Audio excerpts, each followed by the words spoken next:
In the 19th century, reaching the North Pole was like landing on the moon. It was a big deal, and everyone wanted to be first. In 1909, Commander Robert Peary and his former colleague, Dr. Frederick Cook, each claimed to have reached the North Pole first. Their feud was the center of a heated public debate and a congressional hearing. But overlooked in this now famous controversy was a polar explorer unlike any other, a Black man named Matthew Alexander Henson. So why isn't he a household name?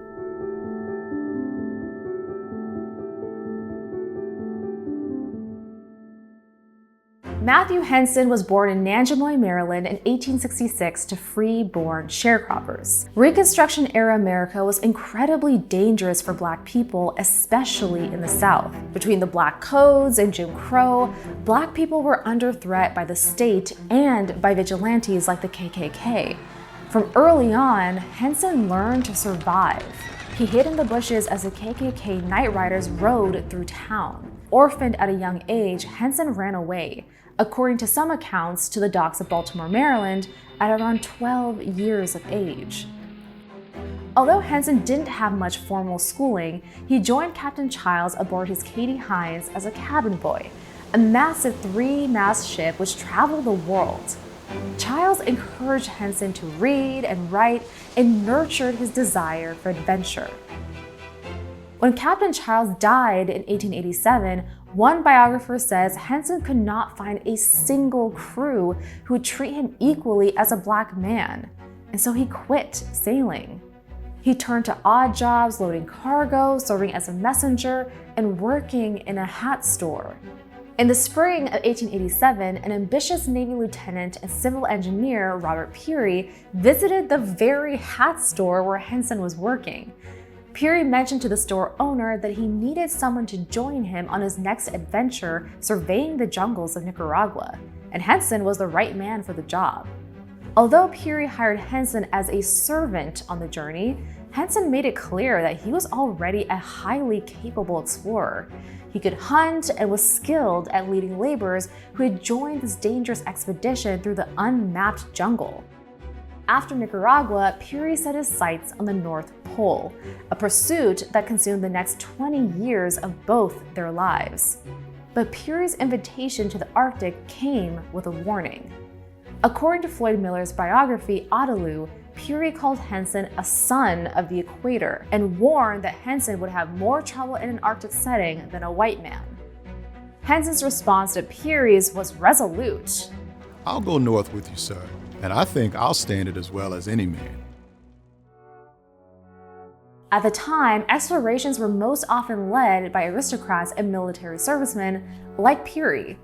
European and American explorers were obsessed with being the first white men to discover land previously navigated by indigenous communities. But the journey to the top of the world was deadly.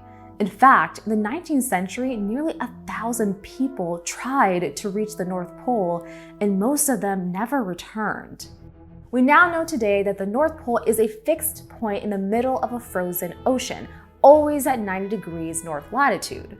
But at the time, the North Pole was shrouded in mystery and misunderstanding. Until about 1891, many explorers thought you could simply walk there from Greenland. But the reality was far more complicated. On Henson and Peary's first trip to the Arctic, they enlisted the help of Inuit guides. Arctic expeditions were impossible without the help from the native peoples living there, who frequently joined expeditions in exchange for goods. The Inuit were shocked to see Henson. They held their arms next to his, happy to see their skin tones were so similar. Henson was the first Black polar explorer they had ever seen, after decades of white men. Henson became known as Matthew the Kind One to his indigenous teammates. They invited him to dinner, taught him their language, how to train dogs, how to build igloos, and how to use reindeer and polar bear skins for outerwear. Meanwhile, Peary, like many white explorers of his time, treated indigenous people as a means to an end. While fundraising for his polar expeditions, Peary took a group of Inuit from Greenland, including children, to be studied at the American Museum of Natural History like specimens. Between 1891 and 1909, Henson and Peary made 7 successful trips to the Arctic, but barely survived.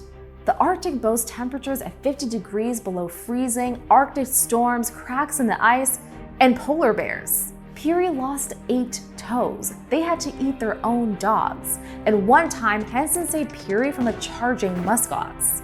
But they also learned valuable information. For example, their 1891 expedition established that Greenland was actually an island and also not the best way to get to the pole. In their 6th trip in 1906, they hit 87 degrees north, just 3 degrees short of their goal. It was the furthest north anyone had ever gone. 2 years later, on July 6, 1908, Henson and Peary left aboard the icebreaker steamship, the Roosevelt, from Hempstead Bay, New York, to great fanfare. This would be their final attempt. Before they left, there were reports that a former colleague of Peary's, Dr. Frederick Cook, had left on his own North Pole expedition, but no one had heard from Cook in months. The Roosevelt's Arctic team consisted of 50 men and 246 dogs. They sailed to Ellesmere Island, the northernmost point of Canada, and docked the Roosevelt on September 5, 1908. Henson led and translated for the Inuit support team, which consisted of men, women, and children who wintered with the crew at Cape Sheridan to make clothes and hunt for food. Months later, at 6 a.m. on March 1, 1909, the expedition team began a long march over the final 280 miles. The 50 men were split into smaller scouting units who took turns etching pre-made pathways into the ice for the rest to follow. For the last 134 miles, Peary carefully selected a group of 6 men: himself, Henson, and 4 indigenous crew: Ootah, Egingwah, Seegloo, and Ooqueah. The path ahead was exceptionally dangerous. They had never gone this far and didn't know what to expect. They traveled by sledge and by foot over constantly moving ice floes and dangerous ice ridges. Henson was awed by the perilous landscape. These last miles almost killed them. At one point, Henson fell into the freezing water before Ootah saved him. But Henson persisted to their final destination, scouting ahead of Peary. Peary, whose remaining toes were frostbitten, couldn't walk. His team carried him on a sledge as they followed Henson's footsteps. On April 6, 1909, Peary caught up to Henson, laid himself on the Arctic ground, and used his sextant to confirm the measurements. Here's the thing. Peary had sent every other person who knew how to use a sextant back to base camp. So Henson, Ootah, Egingwah, Seegloo, and Ooqueah relied fully on Peary to let them know when the journey had truly ended. This would be a problem later on. After taking his measurements, Peary, to Henson's surprise and disappointment, said nothing. From the time we knew we were at the pole, Commander Peary scarcely spoke to me. It nearly broke my heart. Peary ignored Henson's outstretched hand and instructed the team to raise the stars and stripes at the North Pole. On the brutal 17-day return journey, Peary barely spoke to Henson. These 2 men had spent 20 years risking their lives together, but despite their incredible accomplishment, Henson and Peary's decades-long partnership shattered in a single moment. To make matters worse, not long after the return to the Roosevelt, they met 2 indigenous men who claimed to have already completed an expedition to the North Pole with Dr. Frederick Cook, who wasn't lost after all. What followed was a highly publicized battle in a congressional hearing over whether Cook or Peary first reached the North Pole. Both men submitted evidence from their journey, including their calculations. In Jim Crow's America, Henson was not considered an equal witness, even as a polar explorer with decades of experience. Peary had not given Henson his own sextant. He sent back researchers who had access to verify his final calculations, a prejudiced act of hubris that jeopardized their claim. Even so, the Congressional Committee ruled in Peary's favor 4-3 and cemented his title as the first man to the North Pole. While newly promoted Rear Admiral Peary received fame and honor, Henson was parking cars. All Henson got for his efforts was a gold watch and a chain. He was also excluded from the prestigious Explorers Club, of which Peary became president. Most news articles about the expedition refer to Henson simply as Peary's servant, or didn't mention him at all. The Black community, however, immediately rallied around Henson and demanded recognition. The colored citizens of New York held an honorary dinner for him in 1909. In 1912, Henson turned his journals into a book edited by his wife, Lucy. Surprisingly, Peary wrote the foreword. Over the years, Peary occasionally defended Henson as a skilled explorer, but never at the expense of his own legacy. Henson's published account asserted that his footprints, not Peary's, were the first to reach the top of the world. At a banquet dinner held in his honor, Henson told the crowd, "When I went to Greenland, they said I would never come back.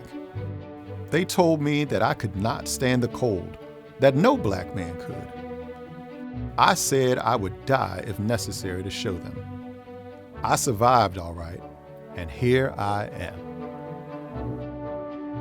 Henson was recommended for a job in 1913 by President Taft as a clerk at the New York Customs Office, where he was able to receive a modest pension. In 1937, the Explorers Club finally inducted Henson 17 years after Peary had died. In 1988, the National Geographic Society, a major sponsor of Peary's expeditions, concluded that Peary's evidence did not prove that he made it to the pole, though the Peary expedition went further north than anyone up to that point. In 2022, Seegloo, Egingwah, Ooqueah, and Ootah were admitted into the Explorers Club Society of Forgotten Explorers. In 1955, Henson passed away. His name is still honored within the Black community, with several schools named after him. And in 1987, after public support from Harvard scholar and fellow Black explorer Dr. S. Allen Counter, Henson's remains were moved near Peary's at Arlington Cemetery, where his body rests to this day. Matthew A. Henson, the orphan cabin boy born in the first generation of free Black children, pushed the limits of that freedom to the very ends of the earth. To learn more about Henson's remarkable story and his Inuit companions, check out the links in the description below. And don't forget to subscribe to PBS Origins so you don't miss a single episode of In the Margins. Before you go, we wanted to make sure to shout out another history series right here on PBS Origins, Roots of Resistance. If you're watching us, we know you enjoy underdog stories and standing up to oppressive forces. Roots of Resistance has plenty of that, showing how history is often made through defiance. Plus, Felicia for the win is just, well, great. We'll put a link to the latest episode down below. Cheers.